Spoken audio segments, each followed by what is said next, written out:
महादेवी महाशक्तिम् भवानीं भववल्लभाम् भवातिभञ्जनकरीम् वन्दे त्वां लोकमातरम् भक्तप्रियां भक्तिगम्यां भक्तानां कीर्तिवादिकाम् भवप्रियां सतीं देवीं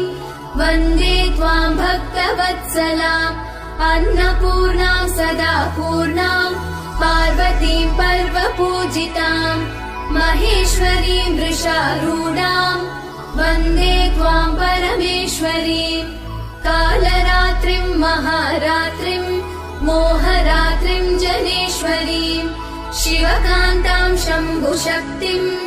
वन्दे त्वां जननीमुमां जगत्कर्त्रीं जगद्धात्रीं जगत्संहारकारिणीं मुनिभिः